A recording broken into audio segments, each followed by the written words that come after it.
Hello, everybody. We are live on the Singing Revealed YouTube channel with Voice Masters. I'm very, very pleased today to be with you. Thank you for sharing your time with us. My name is Philippe Hall. I'm your host, and I am clicking on buttons here to get it all set up for you. I'm very pleased to be joined today by a colleague whom I respect very much, her work. This is Lynn Hilton. Lynn Hilton is really a multi-talented power woman in my view, and she's just lovely and so much fun to work with. She is the founder of BAST, Be a Singing Teacher organization. She's been teaching around the world, speaking at conferences for many, many years, and has really specialized herself in so many different areas. And I'm just excited for her to share her genius with you and with me, so we can all learn from this and benefit together. So with me together, give a warm welcome, a virtual applause for Lynn Hilton. Oh, look at that. Thank you so much for being here today, Lynn. Well, lovely to be here, and thanks for inviting me in that lovely little introduction. It's my pleasure, truly, truly. I can't say enough wonderful things about you.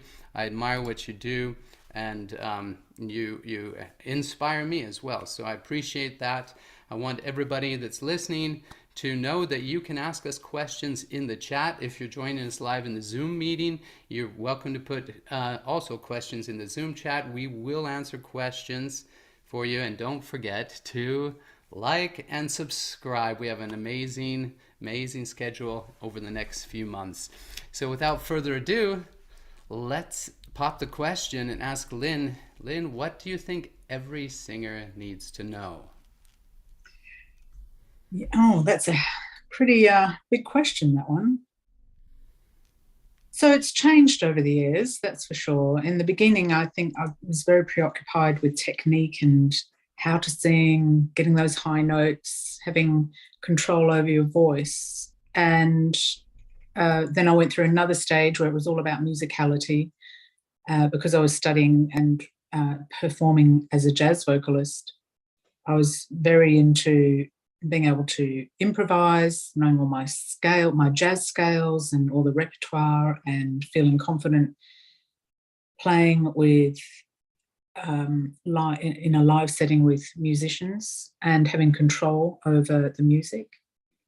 And I think also I've been preoccupied with performance and delivering the lyric, being able to connect emotionally and all of those things.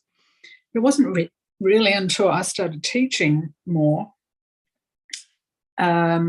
which I brought all these things into my teaching, and I found over a period of time that I would be working with people who were getting their technique together, who were really good performers, who had great voices, all the potential, but their mindset was working against them. And I was very frustrated for a long time because I would see that in someone, but I wouldn't know how to help them. So we would sort of talk about maybe going and having counselling or going getting some sort of therapy or tool. And eventually I thought, well, why don't I go and learn how to do this stuff? So I trained in a method called the Lefko belief method process, which eliminates limiting beliefs, but in the conscious state. And then eventually I then trained in rapid transformational therapy, RTT, which is about doing something very similar, but in the subconscious, at the subconscious level, so under hypnosis. Because I realized that actually you can get all your technique together, you could be an amazing singer, people might really love everything that you do, but if you don't believe in yourself and if you don't have the confidence to go out there and do all the things that need to be done in order to ensure that you get better and improve and reach your best potential as a performer, then nothing's going to happen. And I saw that time and time again. I'd be working with these talented singers who weren't getting anywhere or doing anything because they procrastinated, or they had too much fear, or they didn't really put themselves out into places where they could grow and develop, because they were too scared to fail. So for me, I think every singer should know how to overcome the limiting beliefs that hold them back. Yeah, thanks for saying that. And it's a tough question. What does every singer need to know? There are a lot of things that singers need to know, but really what we want to share, of course, are some powerful things that make a huge difference in people singing. And I agree, mindset is so important, and limiting beliefs. I really don't know a singer that goes on stage or sings in front of other people, let's just say at a small or large level, that doesn't experience some form of nervousness, some form of anxiety, some form of pre-performance stress. And I subjected myself to that for 30 years, over 30 years on stage around the world, so I know it very well. And there's a story about Jose Carreras, the world famous tenor, that he would say often before a performance. You would hear him backstage saying, "The little me is trying to strangle the big me. The little me is trying to strangle the big me. The little me is trying to strangle the big me." And then he'd say, "Get out of the way, little me. The big me wants to sing." And then he would go on stage. Right. And it's very fascinating. So everybody at all levels experiences variations of this, and it's so important, the psychology of a singer and how to manage these things. So I just want every singer to understand, you're not that much different than maybe your idols that are experiencing the same thing to varying degrees. Mm. Well, I mean, famously, Adele gets performance anxiety. Beyonce's talked about it. Um, on Andrea Bocelli as well, which I found really kind of interesting, given he can't see anybody. And Barbara Streisand, she gave up her live performances for 27 years because of performance anxiety, and didn't come back until the invention of teleprompters, because she'd forgotten some lyrics when she was performing in New York in Central Park, and that was the catalyst that sort of stopped her from going out and performing again live. She said, she was quite a self-confessed perfectionist, and she said, "Well, I can't go out there and charge people if I can't remember the lyrics." That's a great story. I didn't know that about Barbara Streisand. I can imagine she's very perfectionistic. Yeah. I can say that if this happens, it happens to every performer. I don't know a performer it hasn't happened to, that they haven't forgotten a lyric or interchanged two different verses. It's happened to me on stage, and I just had, for some reason, I had this uncanny ability to improvise lyrics. Like sometimes I would create lyrics while I was singing they were not the original lyrics, but they made sense with the storyline and they rhymed. And I was like, how am I doing that? I was just in the performance zone mode. But one time I literally blanked out once, and I was on stage, and it was just in Pirates of Penzance. I was playing Frederick, and he has this little solo moment where he's gathering himself. And I don't remember exactly, I did it in German, so I don't remember the lyrics in English, but he sings da ta da ta, da ta da ta, da ta ta, and I got to the da ta da ta, da ta da ta, and I drew an absolute blank. Mm. And full house audience, and I was like, nothing at all came. So I broke character in a way that I thought might fit with the show. I broke character. I walked to the front of the stage. I looked over at the souffleur, the person in the opera houses that shouts the text out at the singers. I went over. I looked at the conductor. He didn't like me very much. He just went like this. Yeah. I'm like, you ass. Because almost every conductor will mouth words for you, Right. to help you out. But he was just like, good luck, buddy. And I'm like, Mm. you are such a jerk. But I only, I only thought of that later. But I looked over, I gestured to her, and I'm like, what are the words? I didn't say anything. She said the words I heard. Then I just went back into character and started singing. And it was humiliating, horrible for me. I thought it was so Mm. embarrassing. And then after the show, I spoke to several people in the audience, and even my colleagues, they all thought I meant to do that. Right. They all thought it was part of the show. Mm. But it does happen, and I can imagine at that Barbara Streisand's level, and being perfectionist, at that level, the higher you get, the higher the pressure goes, because Right. everybody's expecting this, non-human performer to come on stage and just be Mm. that much better than everybody else. Right. It's You're always having to outdo your own reputation, and that becomes very, very stressful. I mean, look at Mm. Beyonce. Who doesn't admire Beyonce, and who doesn't Mm. love Adele and her new music? Mm. But they're just human beings like we are, and they're trying Mm. to live up to this expectation that's extra human. So how do we, singers and beginning singers and intermediate level singers that want to make a career, how can we help ourselves? Yeah. So, in terms of getting onto the mindset, I think first of all, it is to find out that there are other people and people who are very experienced and very, up there as the talent who have had the same experiences. And it's not something that's unique to beginner singers or people who are intermediate. So that's the first thing, is to recognize that it's not just you. There are other people, including people who are very have achieved, high levels in their career.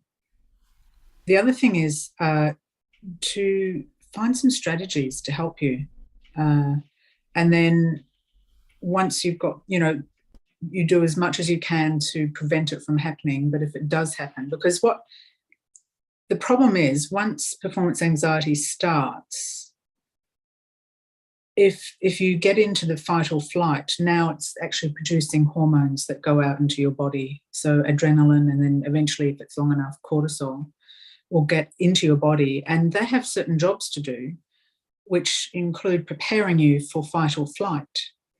And if you're performing, you're not supposed to be running away or fighting anyone. Well, for the most part, you're not supposed to be fighting anyone. And so this is absolutely the wrong physiological setup to be in when you're on stage trying to communicate and to be authentic and to be connected and to remember lyrics and to remember the names of your band. I can remember forgetting the names of my band and literally, like you were saying, total blank when I went to say, and this is my band, and I was like, I got no idea what that person's name is. And I've known them for years. And so it's too late, once the adrenaline's in your system. So finding strategies that prevent that from happening before, whether that's doing breathing or meditation or anchoring. So NLP has an anchoring process, which is very useful. EFT is another one, emotional freedom technique, or doing some sort of ritual or even exercise. Like I often tell people who get very shaky, I'll just say, go and do 10, 20 star jumps and make sure that adrenaline has something to do, So once that's in our system, we'll have a high heart rate. A heart rate will increase, and we'll have this racing heart. We'll be short of breath because we're taking short inhalations, and we have to breathe much faster. We might feel sweaty, shaky, nauseated, blank brain, as we just talked about, because the brain needs to think about just, do I need to fight now, or do I need to run away, or should I just freeze? It doesn't want to be thinking about lyrics and complicated movements on stage or the names of your band. So you have to really make sure you've got a toolbox of strategies that you can engage in that prevent you from getting into that place in the first place. And then the other thing I think is really important, and it's definitely something I've had to work on, and that is to forgive yourself and to realize that you are just human, and that it doesn't mean that you're a bad singer or performer just because you've got some lyrics or forgot the names of your band or didn't come in at the right time or couldn't sing that high note in that moment. All it means is that you have some work to do to prevent that from happening the next time. Because performance anxiety is, on the whole, it's a learned behavior. So it's not an actual, we get on stage, we make a mistake, and then the next time we get on stage, we remember that, and then we probably get anxious, and then we do something else, and then eventually we learn that, on stage is when things go wrong and I don't do my best. And then that becomes, something that really blocks you. So finding some strategies, there's some really great breathing strategies out there. One of them is box breathing, where you inhale for 4, hold for 4, exhale for 4, hold for 4, and do that for about 2 minutes. There's also Patrick McEwen, I think that's how you spell his name, from the Oxygen Advantage. He's got what he calls LSD, so light, slow, deep breathing, where you inhale through the nose quite lightly but deeply. So you go down, make sure that you're filling the bottom of your lungs, but you don't want to fill up your lungs too much. And then taking it slow as well. So also maybe over a count of 4, and then the exhale is over 6. So you do a longer exhale, shorter inhale, longer exhale. And those things can actually help your heart rate.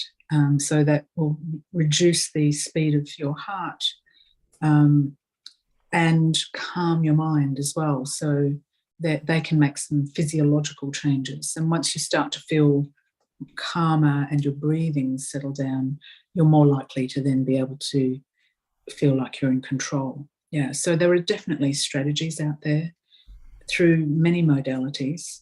And if it's worse than that, well, go and get some sort of therapy.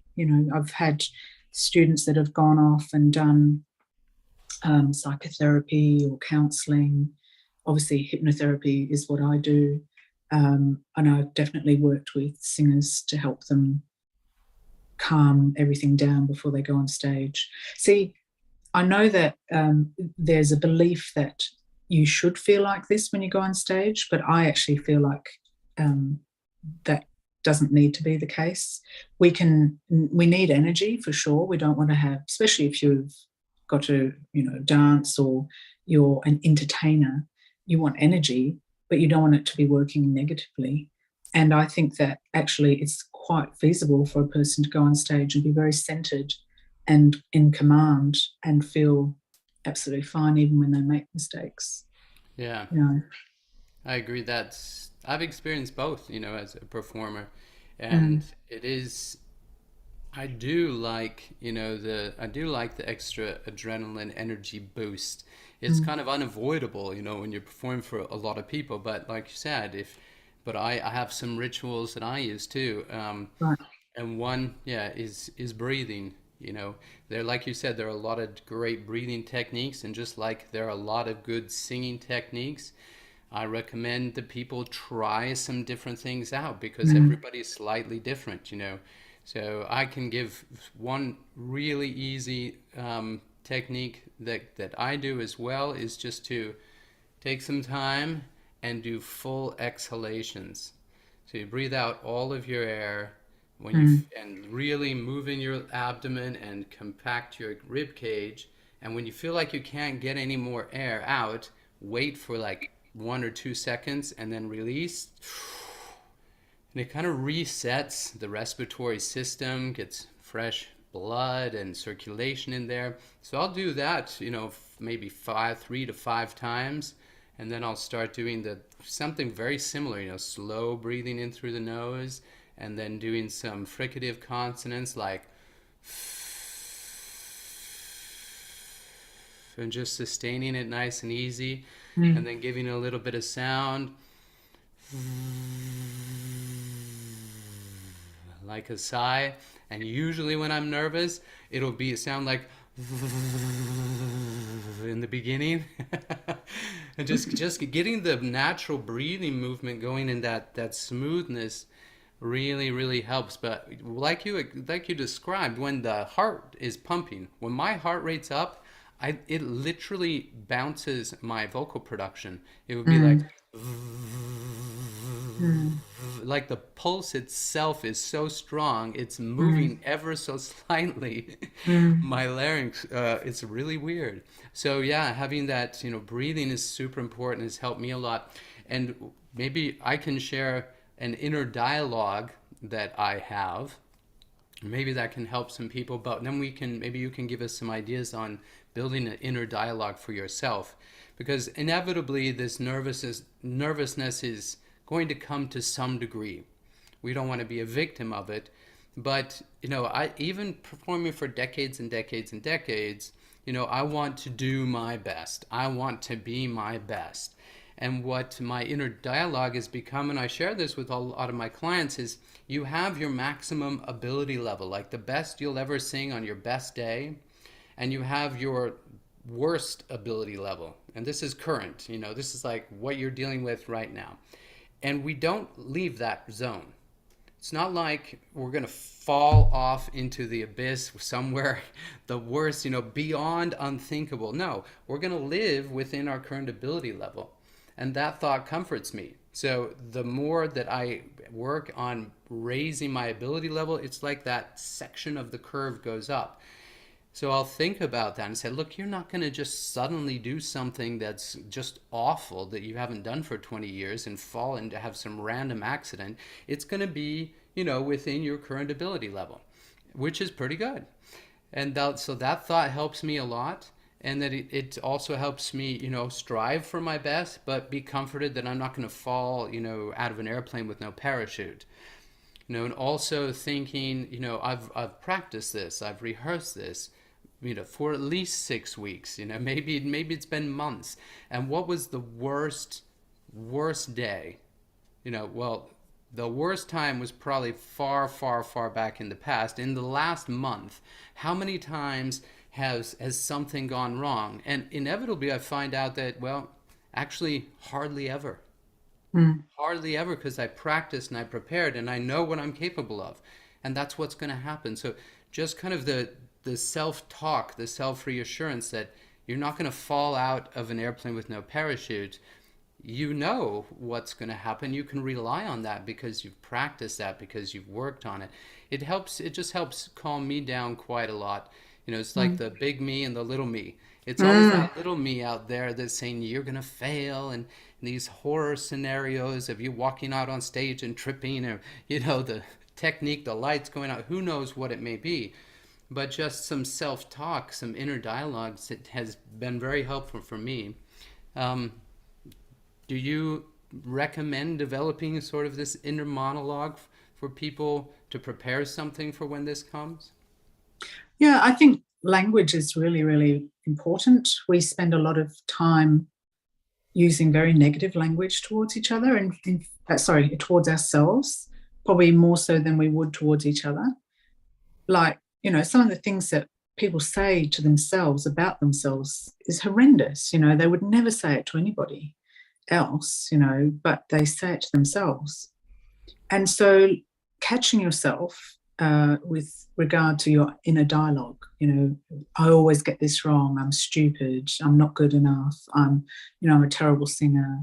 I always get it wrong.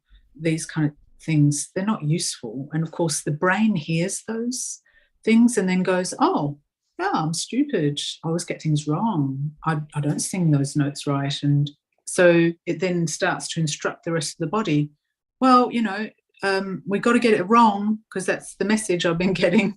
The brain really only, so the way the mind works is that it just follows the instructions that it's given, and it it basically feeds off the words and the pictures that we give it. And so if we're giving these negative images and ideas and words all the time, then it will go ahead and make sure that that becomes our reality. So it becomes this rather vicious cycle. So start to watch your inner dialogue. And if you hear yourself saying these negative things, then reframe them. So start to write them down and then reframe them in ways. So instead of saying, I'm not good enough yet, or how can I be good enough? Or there are some days that I don't sing as well as I should, but it doesn't mean I'm not good enough. So that your brain starts to go, okay, yeah, I am good enough and I can do this and I can find ways of achieving it. So reframing the words that we say to ourselves, I think, is really vital. I rarely ever these days catch myself saying negative things to myself. And I used to say all the time, I used to always say, oh, you're so stupid. That was my recurring message to myself. You're so stupid.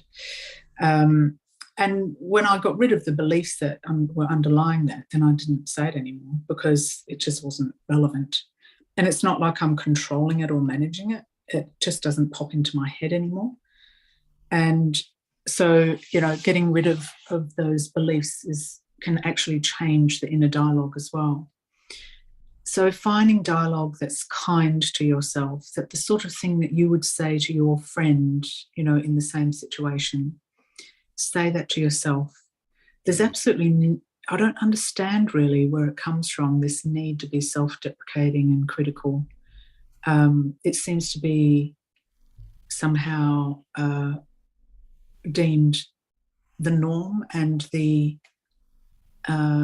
it's not just normal, but it's actually almost like an obligation that we have somehow, that we should be saying all these negative things to ourselves, but it's not necessary at all. There's no rule book. And that's the other thing that I say to people, is that when they say, well, I'm not good enough, I didn't sing that properly, I missed those lyrics and everything, I say, well, what rule book is there, what law, what regulation says that because you forgot some lyrics, because you didn't sing that note correctly that time, and because you're not as good as you'd like to be, that you are not good enough? Tell me where that correlation is. And I pause and wait for them to answer that question, and people can't find a rule book or a law book or a regulation that says that. And so if you understand that regulation comes from you, you've created that belief, you've created that rule, then of course the power in that is the fact that actually if you created it, then you can uncreate it. So start doing that by using words that are kinder, more compassionate, and not even just kinder and compassionate, but more useful. Like if I focus on my breathing exercises, I'll be calm and then I'll be able to reach that note. So I think it's really important to make sure that we're using this amazing facility that we have, this very powerful thing called the mind, and actually use it to our benefit rather than to, because either could be the truth. It could be the truth that you're not good enough and that you'll never get that note. And you can make that a reality day in, day out. But you can actually also make it a reality day in, day out that you do get it. I love this, and it resonates with me. I understand, I've experienced this, but I've also encountered a lot of people that just say, oh, come on, Lynn. It's just this positive thinking bogus. It's not that easy. It doesn't work like that. You can't just say nice things and think nice things and they suddenly happen. How do you help people make this little bridge to understanding that this is actually how the brain works? It's not just thinking nice things. What is the difference? How do you help people actually believe that they're in control? Because that seems to be an issue. People just don't believe that they're in control. Yeah. Well, there's a few ways. One is to say, well, it might feel like it's the truth, but then at one point you probably thought it was true that Santa Claus existed. And there's probably something that you thought was the truth 3 months ago, like, for instance, that war might not break out, or, you know, a couple of years ago that there would ever be a pandemic that would stop the world. You probably didn't believe there would be any truth in that. And that was relegated to science fiction television series.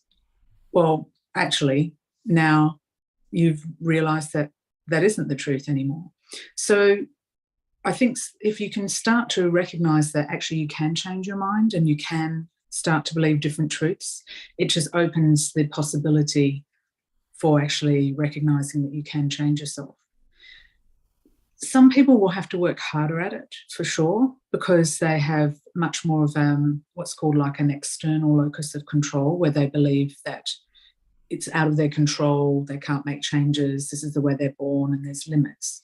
But with time and training and work and repetition, you can actually change it. I mean, there was a time when I believed that if you had a stroke, then the best you could be was whatever you were after a year, because that's what I was told. Now we've realised that actually, first of all, we can prevent that from happening in the first place, because there's an operation that can remove the clot that causes that damage if you get that person to surgery on time. And then secondly, that actually it doesn't take a year, it takes 7 years to create new neural pathways and to create new coordinations and to undo the damage that a stroke will have done to the brain and to the body. And so, you know, maybe it won't be instant, but with time and effort and repetition, you can make these changes to the brain. The brain is plastic, and our thoughts are part of that plasticity. The biggest problem will be if you're not prepared to put in the work that's required to make those changes. And then I would probably start with what's stopping you from doing that. What's the belief that you have that stops you from going and doing the work that you need to make these positive changes? Yeah, that is so key. I mean, there are plenty of things, you know, I just think it's part of not just being a singer. This is why singing at one point, if you really are passionate and serious about singing, you start to find out it just relates to everything in life, right? It just does. You know, it's such a holistic experience. It requires your mind, it requires your body, it requires your psyche, it requires your emotional state, you know, just to be able to engage these things in a way that touches other people, that allows you to express yourself freely. And I think that's the special thing about singing, is it is another level of communication, and just our vocal sound is so layered in frequencies that we're not even aware of consciously all the time, but the mind's picking that up, you know, all the time. It is quite transcendent, and that's why every little piece is so important in singing. And we have Anaite has a great question, so I'm going to see if I can just ask her to take herself off of mute. And can you ask your question, Anaite? Just like you put it in the chat, please. Hi. Hi there. Hello. Well, I know that there's many podcasts for affirmations. I listen to many of them. And they're more about mental health and empowerment for women. But how about any affirmations for singers? Like, what would be good affirmations to go before a performance? Well, I don't think I know of any particular apps that talk about that stuff. Having said that, there isn't any reason why you couldn't write down the kind of affirmations that you respond to really well, that are more general, and then make them more specific to your situation. And you could record them, or you could get a friend to record them, and then you start to listen to those as part of your mental preparation, or write them down. That's another thing. I think affirmations are great, but the problem is if you haven't shifted the belief that causes you not to feel that way or think that way or behave that way, then sometimes it doesn't really fall on, it falls on the deaf ears of the brain, of the mind, because the mind will go, oh yes, I hear those words, but it doesn't mean anything to me because that's not my situation. So I feel like affirmations work really well when you've sorted out what the limiting beliefs are first, and then the affirmations reinforce all that stuff, and help you to focus on what you want to focus on without the blockage of whatever the limiting beliefs are. But I feel like maybe there's there's an app for you there you could be creating or something. Yes, I'm thinking about that. I use the Louise Hay cards. Have you heard of her? No. Yeah, they're wonderful affirmations. And I was thinking actually, because I pull them out and I'll read one for me and I'll read one for the client. And it just gives me a theme or a focus. And more often than not, it's very accurate. And I was thinking, I should really make some for singers as well. But I'm not sure whether it's, I don't know. I suppose something I have to do some research on. Maybe we can make an affirmation together today, just spontaneously, because it's possible. You singers we all need to learn to do this in life. Making an affirmation. So maybe I'll just ask you, Anita, a little personal question. Is there when you get nervous for a performance, or maybe you never do, but is there something that you feel or that you worry about, a physical feeling, or do you just never get nervous? It's been a while since I've been on a stage, so maybe that might be one thing. But for me, I think it is more about like being afraid of being judged.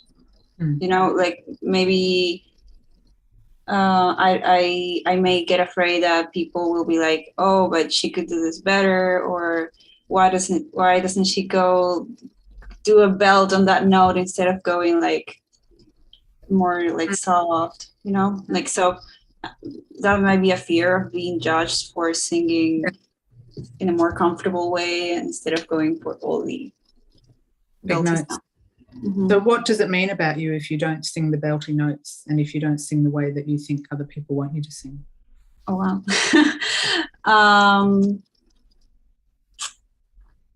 Well, there was a time where I was only doing belts, and like I think I got people's attention with that, and now I'm going on a different way in style, because I did have this episode in a few years now that my voice just kind of closed and I just couldn't sing the same way. So I'm kind of afraid of going back to that belty sound and that it will happen again, that it will close again. So I'll lose my voice. I'll lose my voice if I belt, or I'll lose my talent. Yeah. Yeah. So that's it. Yeah. So where's the judgment come in then if you don't do that? If you're protecting your voice by not belting, where's the judgment come from in terms of, if I don't belt, people will judge me negatively? Well, maybe it's more of a personal thing, like me judging myself, giving them I don't know. Like, is it because you think that the only way you can get attention and progress is by belting? Yeah, like that might be it. Right. Yeah. So if I don't belt, it means that people won't think I'm good enough. Mm-hmm. Yeah. Okay. So what's the opposite of that? Oh. I don't need to belt to be good enough. Or yeah. That's one good one. What's another one? I am good enough. Mm-hmm. And another? What about if people do judge me? What does it mean? If people judge me, what does it mean? I don't know. Nothing. It means nothing. Okay. People will judge. People judge all the time, right? We judge and we criticize and we make our comments about, oh, you know, she did this or he did that and I could do it better or whatever. People do it all the time. Does it actually mean that you aren't good enough or that, you know, and even if someone else is better, whatever that means, does it mean that you won't be able to achieve what you want? No. No. So this is the work that I do all the time. When you know, when Philippe was asking, how do you help somebody recognize this and realize that it isn't just about positive affirmations. It's about understanding that there's no rationale behind your belief that if I'm judged, I'm not good enough. And you've already given me 4 alternatives. Actually, I am good enough, or people will judge me anyway, and it doesn't mean anything about me. Or actually, I will be able to do all those things, and I won't lose my voice. You know, so creating affirmations around that, given that you made that distinction yourself, that's where it's important because you need to make the distinction. I could have said straight away to you as soon as you told me all those things, but you are good enough and people will judge you anyway and it won't matter. But because you started to figure that out, it's much more meaningful. And now that affirmation that you create becomes meaningful to you. And when you listen to it, you hear it and your mind hears it. Does that make sense? Yes, it does. All right.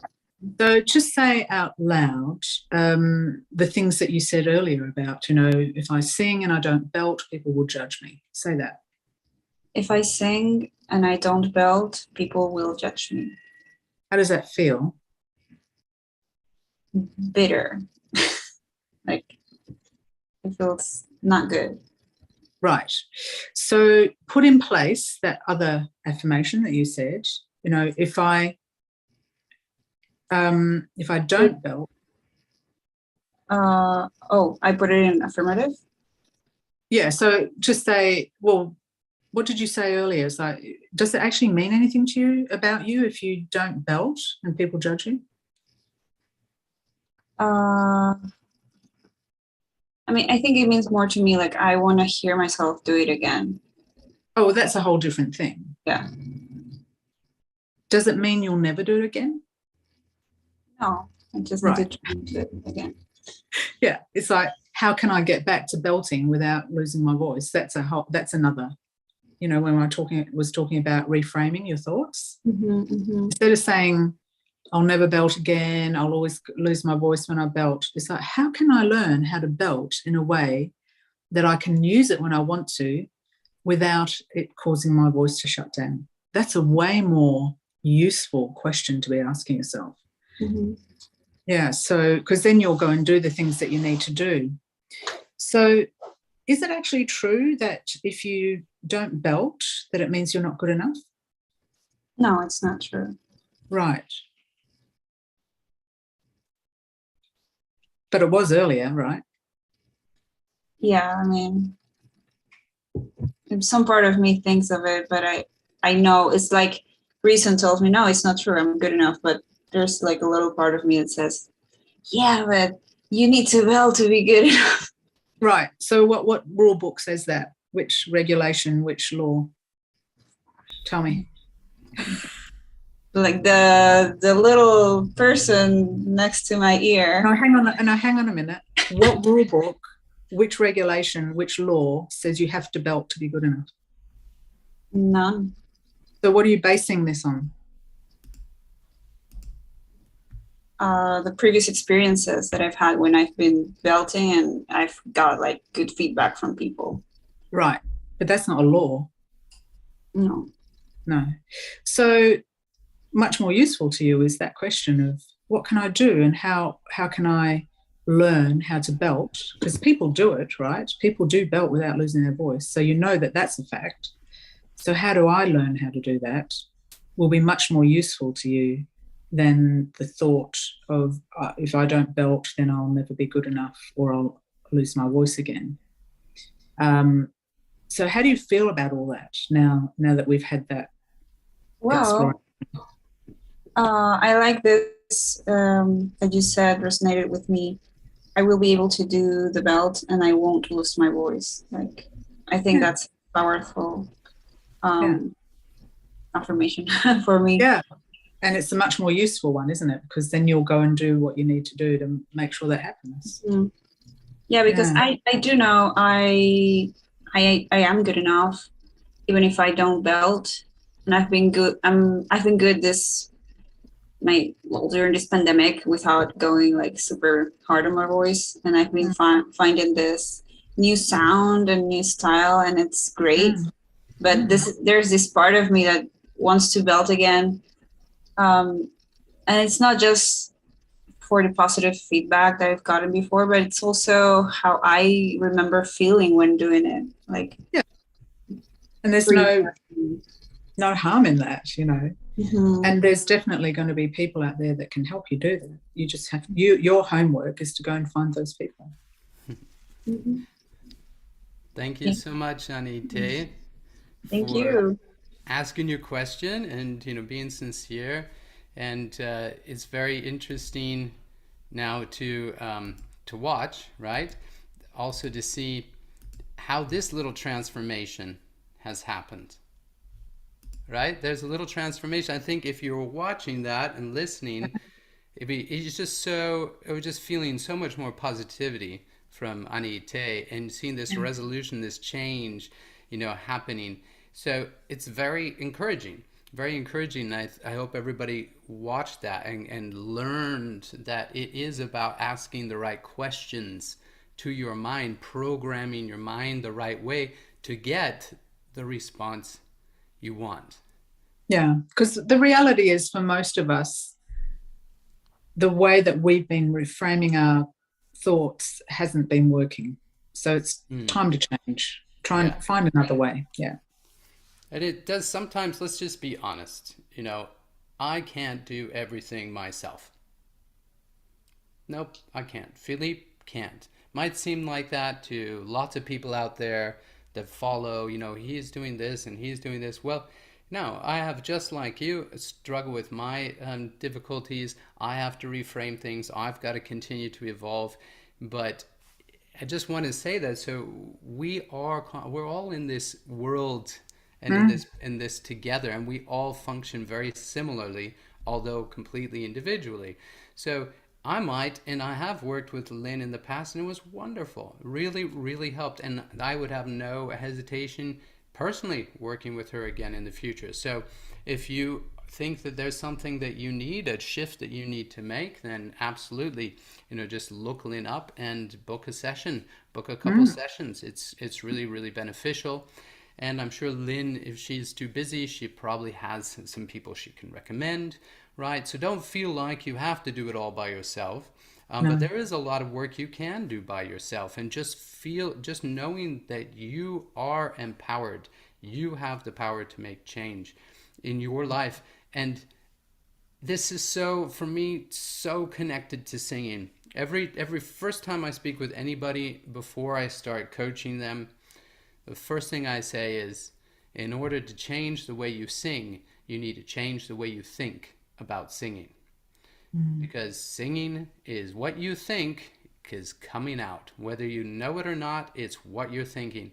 So if you make that shift, that mental shift, now you have a new concept about singing. Now your singing can change. If you don't change your mental concept, the way you think about singing, your singing's never going to change.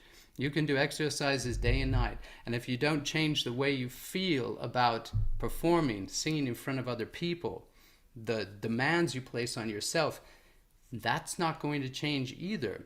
So we all need to just cut some chains, let go of some weights. If we want our hot air balloon to ascend, we've got to drop some weights, right? I think, and the great thing is, if it's not what I do, there will be somebody else who can help you. You know, there are Yeah. many people out there who help with mindset and eliminating limiting beliefs. Yeah. Yeah, and I appreciate you saying that. I also realize there are a lot of people out there that I can really help, and I want to help those people. And there's some people that are just going to be better off working with another colleague. And that's fine. I want them, I want everybody to find the help they and resources they need. That's part of Voice Masters live stream, bringing in a lot of different experts from a lot of different fields to share bits of information, because sometimes all we need is one little piece of information to create a cascade of progress in our brain. We've got some great questions if we can jump to those. This one's from Pato. Hello, Lynn. What would be some way to empower my motivation to practice? Sometimes, or many times, I just don't find enough inner decision to consistently train my voice, but I feel like I'm passionate about the voice. So, Art, do you have any suggestions? How can I empower my motivation to practice?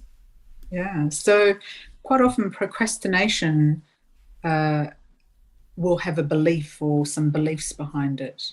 So I guess identifying, well, what are the beliefs that you have? And procrastination can be because somebody's worried about failing. So if we don't actually do anything, then we won't fail because we've got an excuse to say, well, I didn't practice anyway.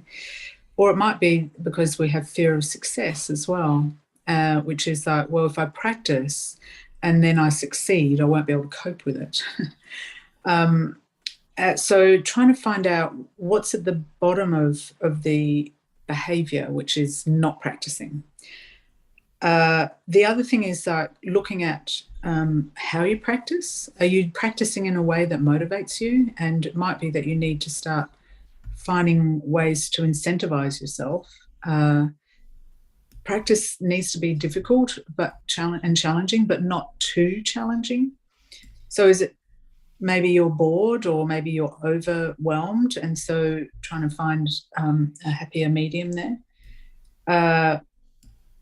Definitely finding also what's the emotional connection to the result. So if I practice and my voice improves, how does that make me feel? And what will I be able to do? And how does that make me feel? So if you can attach like pride to it or sense of achievement, sense of appreciation, that people will appreciate what you're doing and that you get attention. But that, of course, assumes that you don't mind all of those things like attention, because some people, funnily enough, even though they go into singing and performing, don't like the attention, which is a bit weird, I know, but it does happen.